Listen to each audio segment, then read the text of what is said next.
Praise the lord everyone. प्रभु यीशु मसीह के नाम में आप सभी को जय मसीह की। हम सभी पिता परमेश्वर के अनुग्रह में, प्रभु यीशु मसीह के प्रेम में निरंतर आगे बढ़ते रहें, उसकी आज्ञाओं को मानकर वचन के अनुसार चलते रहें, अपना जीवन यापन करें। यही दुआ है मेरी। और हम सभी आपस में एक दूसरे के साथ प्रेम से बने रहें, इसकी दुआ हम करते हैं।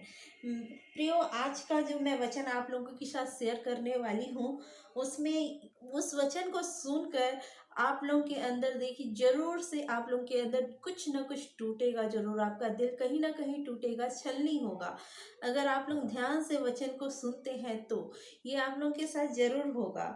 हम देखिए, प्रभु को हम जानते हैं, हम प्रभु को हर वक्त हर समय हम प्रभु को इतना दुख देते हैं, इतना पल पल हर समय हर रोज इतना परेशान करते हैं, इतना दुख देते हैं अपने पिता परमेश्वर को। लेकिन फिर भी वो हमसे बहुत प्यार करते हैं। वो हमेशा हमारे संग साथ रहते हैं, अपने बाहों को पसारे हुए हमारा इंतज़ार करते रहते हैं कि कब ऐसा हो कि वो आए, हम वापस आए और वो हमें अपने बाहों में भर ले और हमारी हर गुनाहों को, हर तकलीफ़ को दूर कर दे और हर गुनाहों को हमसे दूर कर दे। वो हमारा इंतज़ार अब भी करते हैं और हमेशा करते रहते हैं। लेकिन हम अपनी डेली लाइफ में, डेली रूटीन में इतना बिजी हो जाते हैं। अगर छोटे बच्चे मुझे देख रहे हैं तो वो जानते हैं कि उन पढ़ाई में, गेम में और बाकी चीज़ों में वो इतना बिजी हो जाते हैं कि वो परमेश्वर को समय नहीं दे पाते हैं। हम बड़े अगर जो मुझे देख रहे हैं तो उनको मैं ये कहना चाहूँगी, हम अपने जॉब में, घर गृहस्थी संभालने में इतना बिजी हो जाते हैं कि हम अपने परमेश्वर को जो समय उनका है वो हम नहीं दे पाते हैं।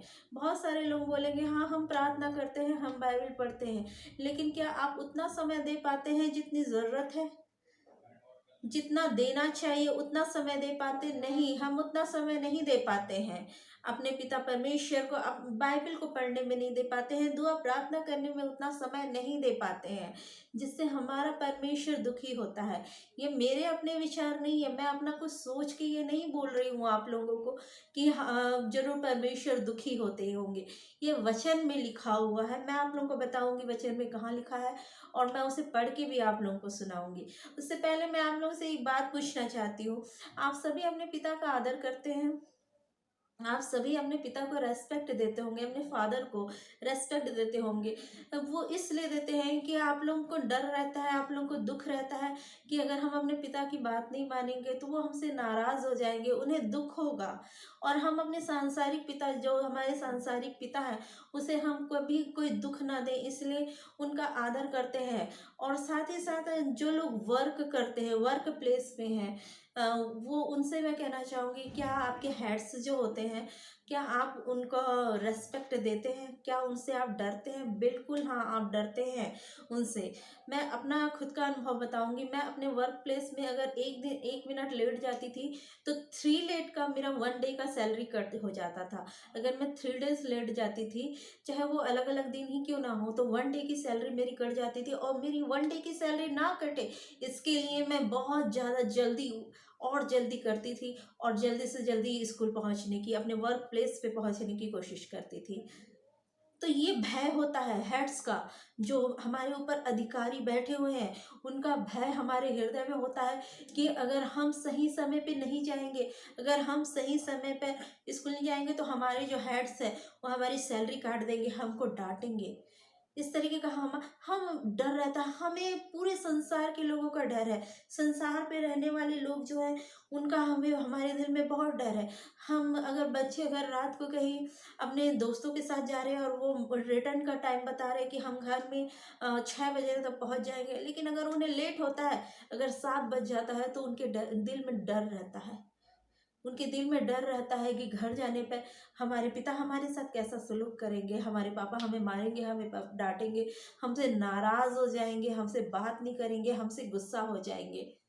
लेकिन उस आत्मिक पिता का, जिसने सारी दुनिया को रचा है, जिसने हमें बनाया है, उनका क्या? उन्हें भी दुख होता है, लेकिन हम उनके दुख को नहीं समझते, हम उनके दुख को नहीं जानते, हम उन्हें पहचान भी नहीं पाते हैं।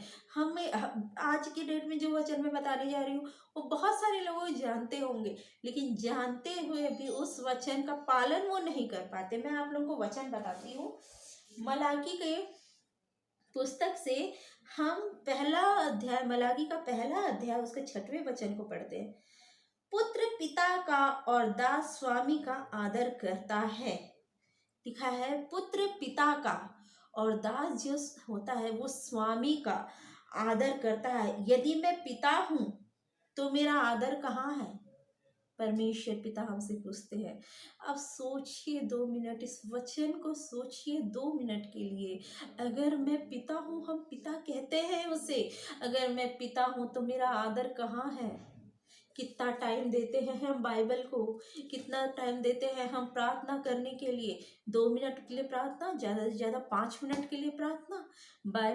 बाइबल हम ऐसे करते हैं, ऐसे बंद करते हैं और बोलते हैं पिता परमेश्वर आज का वचन दीजिए।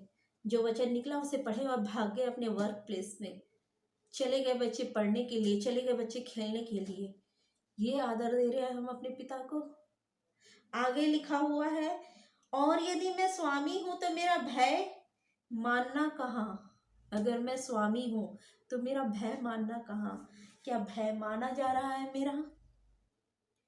प्रभु परमेश्वर कहते हैं क्या मेरा भय माना जा रहा है? नहीं। हम सब अपनी डेली लाइफ में लिप्त है, हम सब अपने सांसारिक जीवन को चलाने में इतने बिजी हैं कि हमारा ध्यान इस ओर नहीं जा रहा है। हम नहीं देख पा रहे हैं, हम अपने परमेश्वर का, प्रभु यीशु मसीह के प्रेम को, उसके दुख को नहीं देख पा रहे हैं। आज जब हम एक गलती करते हैं तो हम फिर से प्रभु यीशु मसीह को सूली पे चढ़ाते हैं, उसके हाथों में, उसके पैरों में कील ठोकते, उसकी पसलियों पे भाला चुभोते हैं। जब हम गलतियां करते हैं तो, जब हम गुनाह में पड़ते हैं तो हम ये सारी गलतियां, हम इस तरीके से अपने प्रभु को बार बार गलतियों करते हुए बार बार हम अपने प्रभु यीशु मसीह को सूली पे चढ़ाते जाते हैं, बार बार सूली पे चढ़ाते हैं। हम प्रभु को भी दुख देते हैं और पिता को भी दुख देते हैं कि उसके बेटे को हम बार बार सूली पे चढ़ा रहे हैं। मेरे प्रियो, ये अंत का समय है, आप सभी अच्छे से जानते हैं ये अंत का समय है। अपने आप को प्रभु के पास लेके आइए, अपने सारे गुनाहों से तौबा कीजिए, अपने सारे गुनाहों से तौबा कीजिए।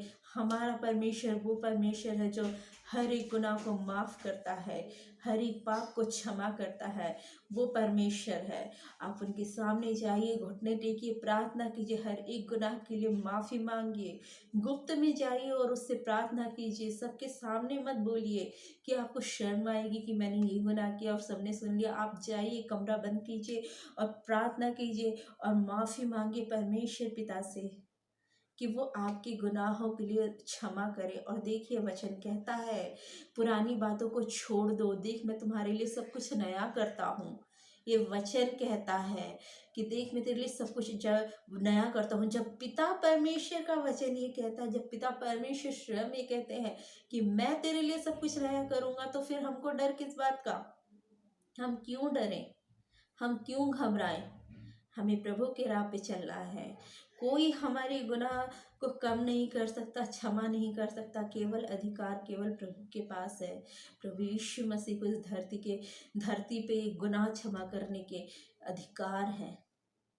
एक बार अगर हम इस दुनिया को छोड़ के चले गए तो पछताने के अलावा कुछ नहीं होगा, क्योंकि हमारा सच्चा खुदा ही, हमारा परमेश्वर ही सच्चा खुदा है और कोई नहीं है। हम पछताएंगे लेकिन उससे कुछ फायदा नहीं होगा, मृत्यु के बाद कुछ फायदा नहीं होगा। आज समय है, वो समय दूर नहीं जब प्रभु यीशु मसीह बादलों पे आएंगे और अपने लोगों को लेके चले जाएंगे। हमें रिपेंट करना है, अपने गुनाहों की माफ़ी मांगना, पश्चाताप करना है और दोबारा उन गुनाहों को नहीं करना है। पिता परमेश्वर आप सभी को आशीष दे, आशीषों से भर दे, आपके हर गुनाह को माफ़ करे, आपकी लाइफ में तरक्की को लाए और आप अपने जीवन में पिता परमेश्वर की राह पे चलते हुए आगे बढ़ते जाएं। आप सभी को जय मसीह की। पिता परमेश्वर आप सभी को आशीष दे। Praise the Lord.